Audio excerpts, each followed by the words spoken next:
আপনারা সকলেই ইতিমধ্যে অবগত হয়েছেন, আমাদের একটু আগে তৃণমূল ভবনে সাংবাদিক বৈঠক ছিল। সেখানে রাজ্য তৃণমূল কংগ্রেসের পক্ষ থেকে রাজ্যের সভাপতি সুব্রত বক্সী এবং অরূপ বিশ্বাস উপস্থিত ছিলেন। সেখানে আনুষ্ঠানিকভাবে আজকে শোভন চ্যাটার্জি এবং বৈশাখী বন্দ্যোপাধ্যায় দুজনই তৃণমূলে ফিরে এসছেন। গণতান্ত্রিক দেশ, গণতান্ত্রিক সমাজ, আমি মনে করি গণতন্ত্রে যে কোনো রাজনৈতিক দল কে কোন রাজনৈতিক দল করবে সেটা বেছে নেওয়ার অধিকার সবার রয়েছে।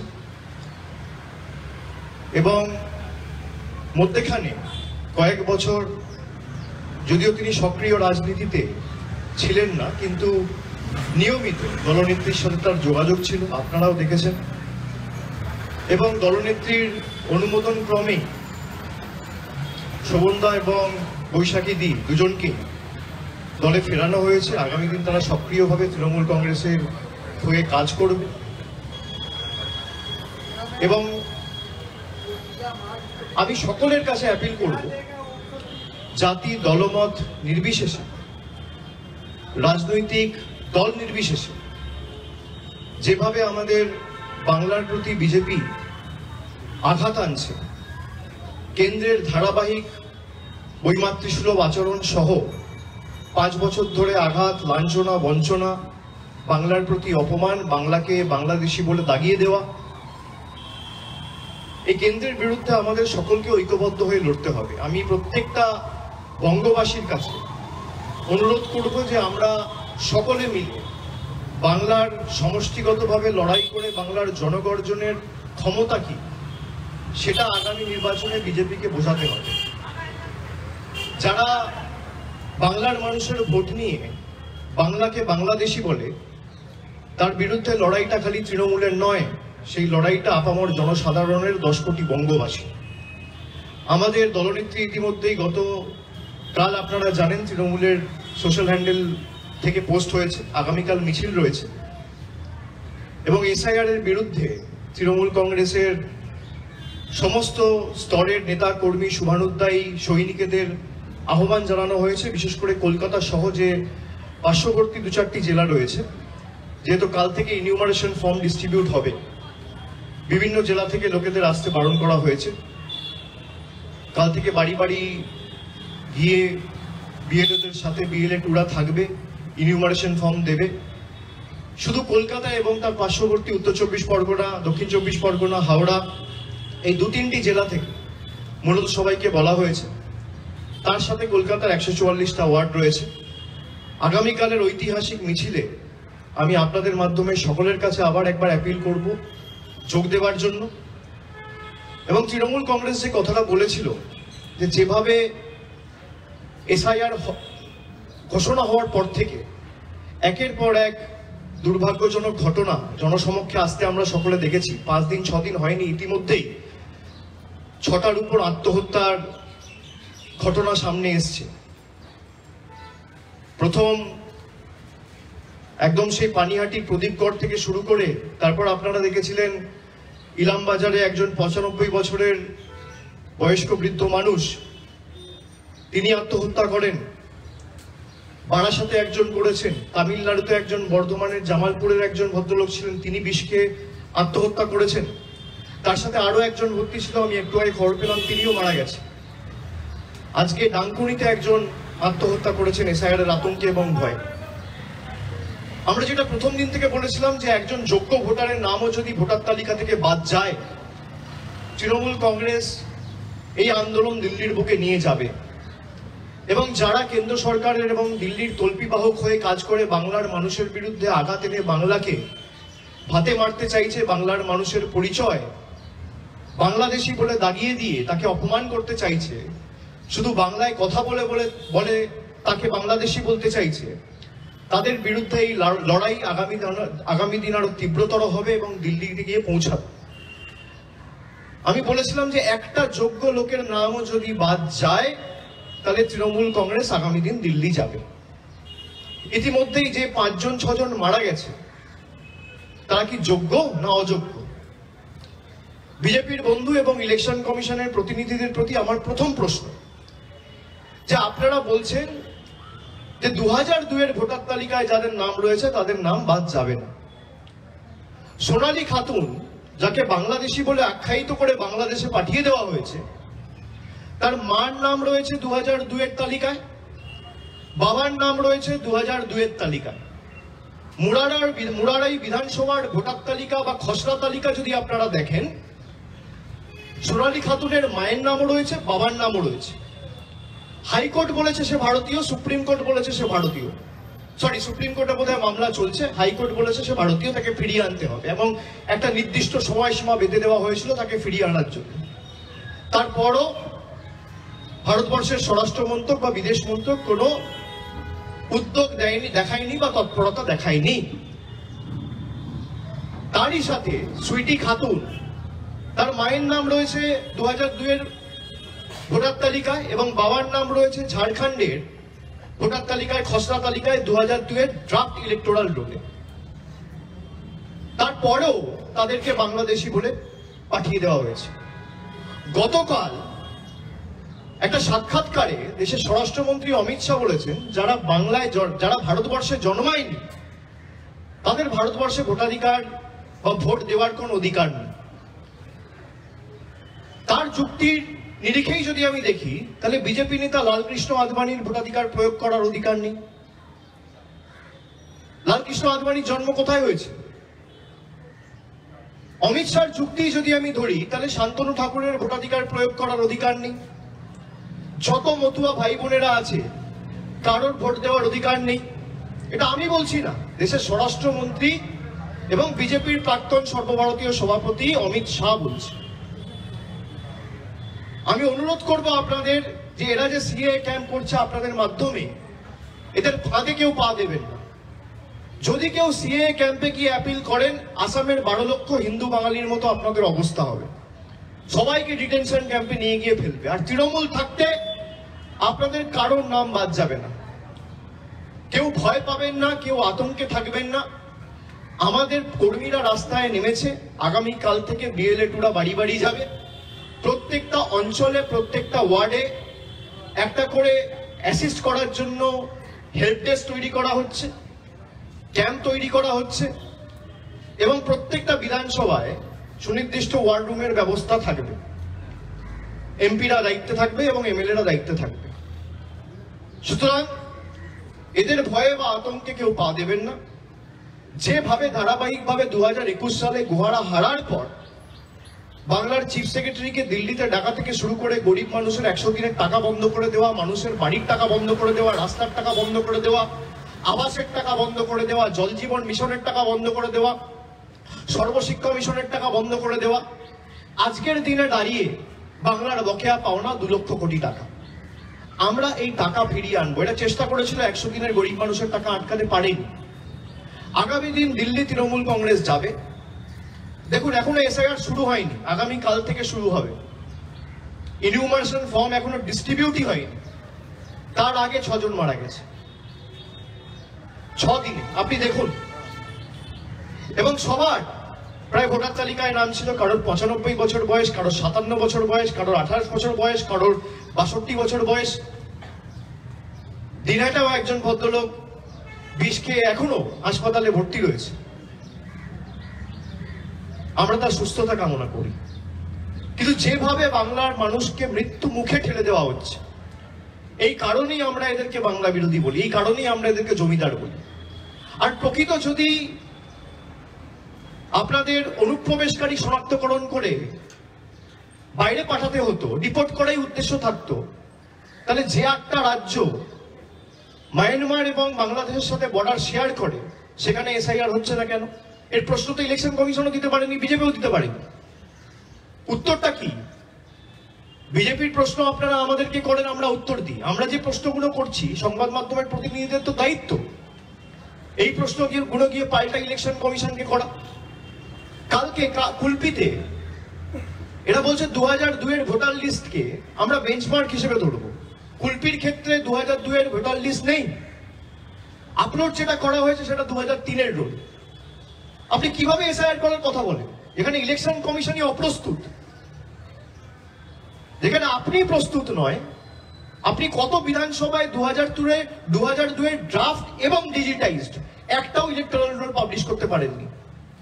সেখানে আপনি বলছেন 2002 ভোটার তালিকা বেঞ্চমার্ক। এর জবাব কে দেবে? তৃণমূল কংগ্রেস দেবে না আমাদের সরকার দেবে না ইলেকশন কমিশন দেবে না বিজেপি দেবে? এ দায় কার? ভারতবর্ষের স্বরাষ্ট্রমন্ত্রী ঠিক করবে? হঠাৎ করে ইচ্ছা হলো রাতারাতি ঘোষণা করে দিলাম আজ থেকে 500 টাকার নোট বন্ধ, 2000 টাকার নোট বন্ধ, 140 কোটি মানুষকে লাইনে দাঁড় করিয়ে দিয়েছে। 10 বছর পরে আবার সেই নভেম্বর মাসে, সেটা হয়েছিল 8ই নভেম্বর, এটা হচ্ছে 4ই নভেম্বর। 10 বছর পরে 400 থেকে 400 পারের নাড়া দিয়েছিল আর 240-এ নেমেছে। নোটবন্দি করে মানুষ এদের 303 থেকে 240-এ নেমেছে, আর এবার ভোটবন্দি করতে চেয়েছে মানুষ এটা 240 থেকে 100-তে নামাবে। আর আমি তো চ্যালেঞ্জ করেছিলাম যেদিনকে এসআইআর এর কথা ঘোষণা করেছিল, পরের দিন সাংবাদিক বৈঠক করে বলেছিলাম যে বিজেপি আমার চ্যালেঞ্জ অ্যাকসেপ্ট করুক। আজকে 5 দিন হয়ে গেল, তো 120 ঘন্টা পার, বিজেপি অ্যাকসেপ্ট করছে না কেন? তারা তো বলছে যে অনুপ্রবেশকারী চলে গেলে তৃণমূল নাকি হেরে যাবে। তাই যদি হয় তাহলে আমার চ্যালেঞ্জ অ্যাকসেপ্ট করুক যে এসআইআর হওয়ার পরেও তৃণমূলের ভোটের শতাংশ বাড়বে আর আসনের সংখ্যা বাড়বে। আর যদি না বাড়ে আপনারা যা শাস্তি দেবেন আমি মাথা পেতে নেব, আর যদি বাড়ে তাহলে আমি কোনো শাস্তি দেবো না। কান ধরে বাংলার 10 কোটি মানুষের কাছে ক্ষমা চেয়ে বাংলার যে 2 লক্ষ কোটি টাকা আপনারা আটকে রেখেছেন সেটা 1 সপ্তাহের মধ্যে আপনাদের ছাড়তে হবে। চ্যালেঞ্জ অ্যাকসেপ্ট করুন, কত ধানে কত চাল বোঝা যাবে। এইটুকুই আমার বলার ছিল। তো আজকে আপনারা সবাই ছিলেন এই জয়নিং প্রক্রিয়ায়। আমি শোভনদা সহ বৈশাখী বন্দ্যোপাধ্যায় তাদের দুজনকেই আমি শুভেচ্ছা জানাচ্ছি। তৃণমূল কংগ্রেসের কর্মী হিসেবে, সৈনিক হিসেবে তারা কাজ করবে এবং আগামী দিন দল এবং মমতা বন্দ্যোপাধ্যায়ের হাত তারা শক্তিশালী করবে, আমার এই আশাই রইল। ঠিক আছে?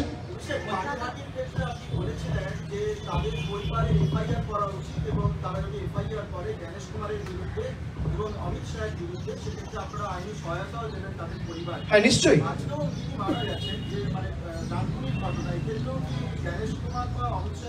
দেখুন, পার্টি তো এফআইআর করতে পারে না, একটা আইনি প্রক্রিয়া রয়েছে।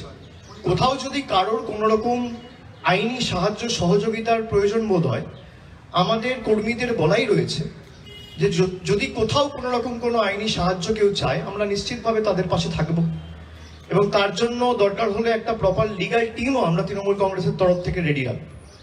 যেখানে আমরা খবর পেয়েছি আমরা সঙ্গে সঙ্গে গেছি, দাঁড়িয়েছি।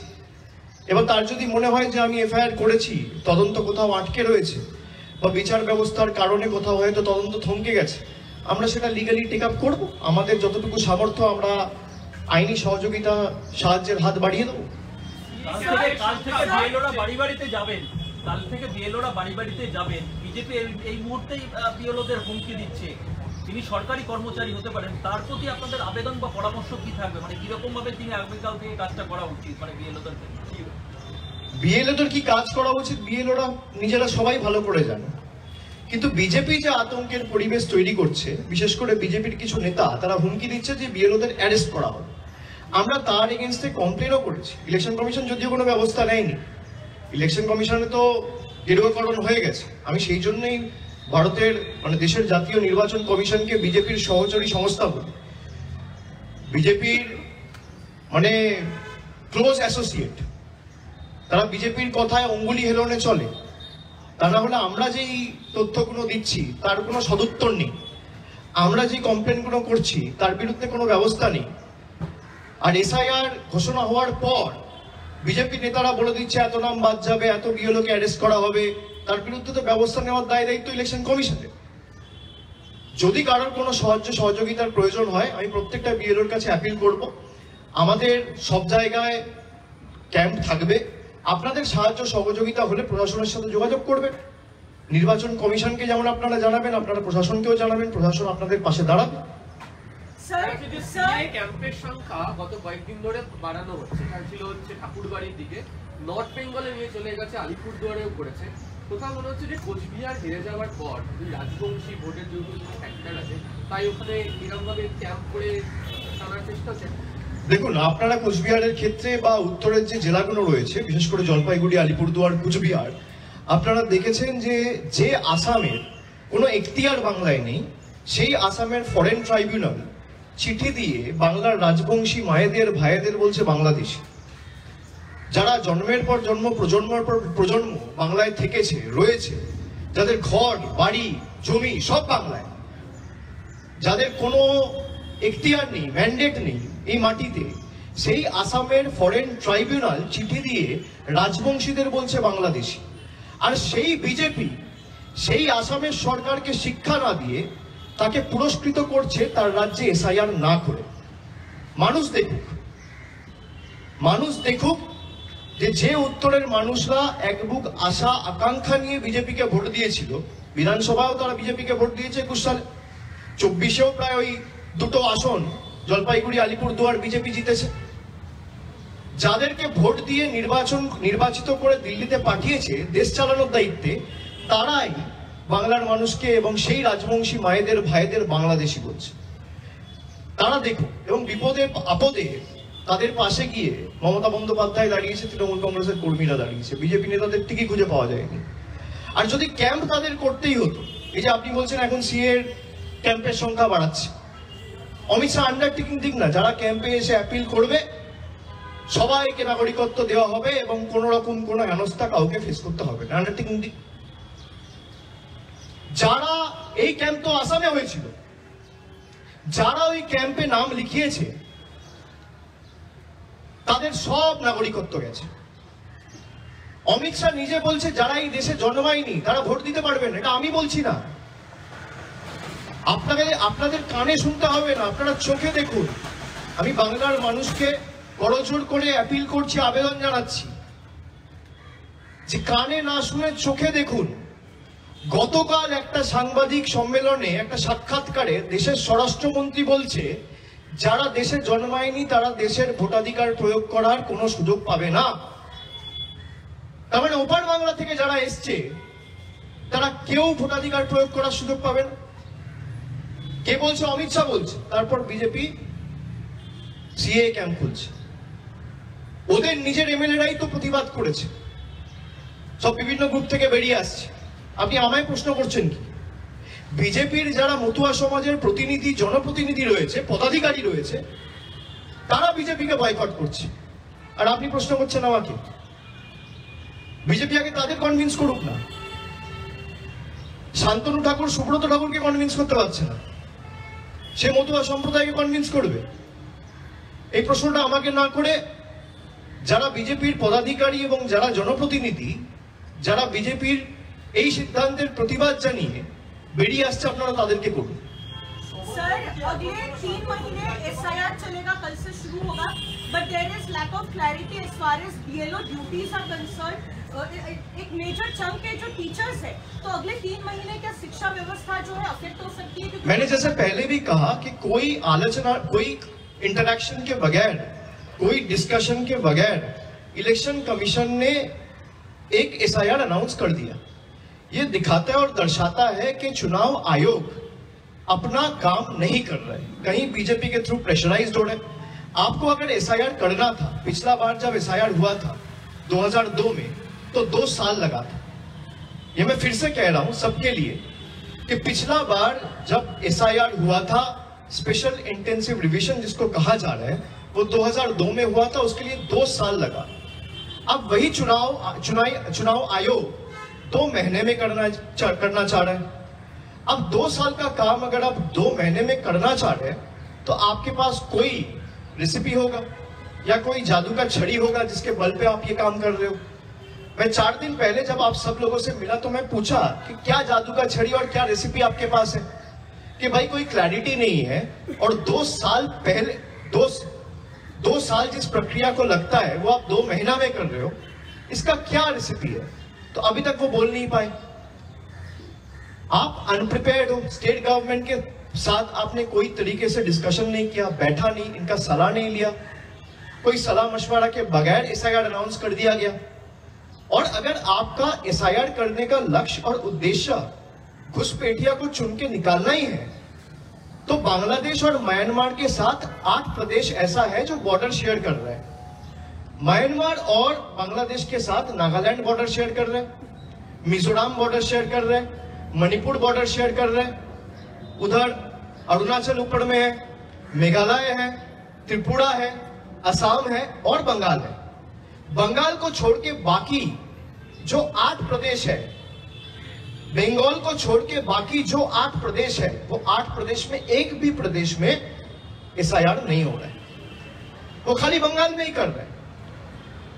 मुझे किसी पत्रकार ने बताया कि बीजेपी का एक नेता उनको बताया कि भाई हमारे यहाँ पे एसआईआर करने की जरूरत नहीं है, क्योंकि हम तो कोई मेघालय से रोहिंग्या आता है या मणिपुर से आता है या मेघालय से कोई बांग्लादेशी आता है तो हम लोग पकड़ लेते हैं। भाई अगर नागालैंड या मिजोरम या मणिपुर या अरुणाचल से कोई रोहिंग्या आता है तो आप लोग पकड़ लेते हो, तो बंगाल में रोहिंग्या घुसेगा कैसे? जरा बताना मुझे। अगर रोहिंग्या आएगा, बंगाल म्यांमार के साथ बॉर्डर नहीं शेयर कर,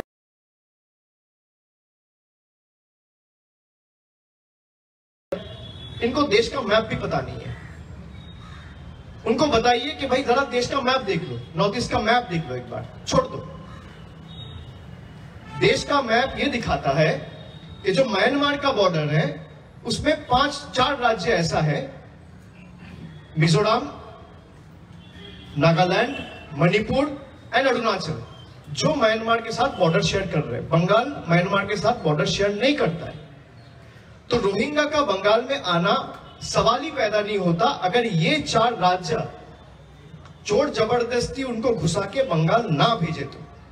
और ये प्रदेशों में डबल इंजन सरकार है, या तो एनडीए सरकार है या बीजेपी सरकार है। असम में बीजेपी सरकार है, मेघालय में एनडीए सरकार है, आप मणिपुर में देख लीजिए बीजेपी की सरकार है, यही तो डबल इंजन सरकार है। तो जहां डबल इंजन सरकार है वहां घुसपैठिया घुस रहे।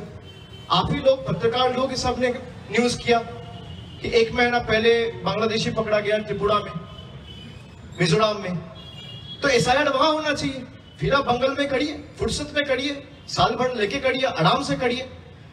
जहां पे 3 महीना 4 महीना में चुनाव घोषणा होने जा रहे हैं और 6 महीना में चुनाव कंप्लीट हो जाएगा, आपको पता है, वहां आप 2 महीने में जोर जबरदस्ती बंगाल के लोगों को ह्यूमिलिएट करने के लिए और डराने के लिए, धमकाने के लिए, झुकाने के लिए आप एसआईआर कर रहे हो। भाई ये देश आपका पिताजी का जागीर नहीं है कि जब मन करे 130 करोड़ लोग को 500 रुपया लेके लाइन में खड़ा करवा दे, जब कहे बोल दे आधार वैलिड है, जब कहे बोल दे इनवैलिड है, कभी बोल दे भाई इलेक्शन आईडी वैलिड है, कभी बोल दे इनवैलिड है। भाई इसी बीजेपी का सरकार ने 2,500 करोड़ रुपया उठाया आधार और पैन कार्ड लिंक करने के लिए। आप सबको पता होगा, याद होगा 2 साल पहले 1,000 रुपया पेनल्टी लिया गरीबों से। जरा वो पैसा वापस करिए आज लोगों को। 2,500 करोड़ रुपया उठाया।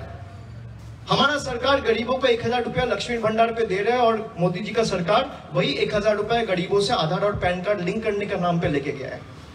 और आज कह रहा है आधार का कोई वैलिडिटी है ही नहीं, Aadhaar is not a proof of your citizenship.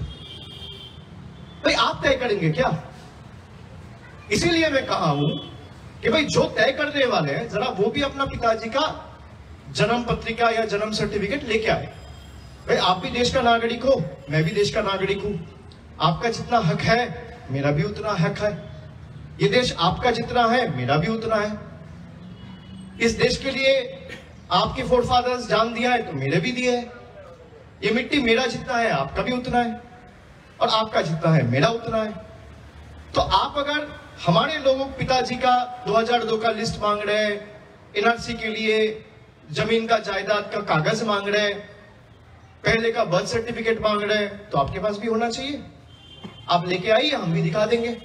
भाई एक हाथ कागज दिखाइए, एक हाथ कागज लीजिए, सीधा है। One last question. There are 44 parties have decided to move to Supreme Court against SIR, which will be chaired by Tamil Nadu Chief Minister Stalin.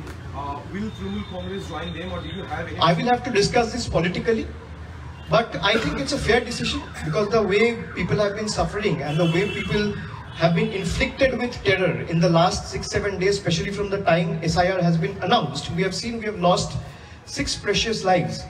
And who is responsible for their death? It is only the Election Commission. So Election Commission are the ones who should be held responsible, because the Chief Election Commissioner has blood on his hands. He has announced an SIR without consulting with his respective counterparts and without any proper discussion and deliberation with the respective state governments, just because BJP has ordered him to do so. আপনি বলছেন দিল্লি যাবেন, আর আজকেও বললেন যদি একজন ভোটারের number চায়। আজকে শুভেন্দু অধিকারী বলছে যে দিল্লি যান, 1 লাখ লোককে নিয়ে যান, কিন্তু দিল্লি পুলিশ যে লাঠিটা ব্যবহার করে তার উচ্চতা হচ্ছে 6 ফুট। এই ডায়লগ শুভেন্দু অধিকারী যখন 2023-এ আমরা গেছিলাম ওই একই ক্যাসেট বাজিয়েছিল, ক্যাসেটটা আটকে গেছে। ওকে বলুন ক্যাসেট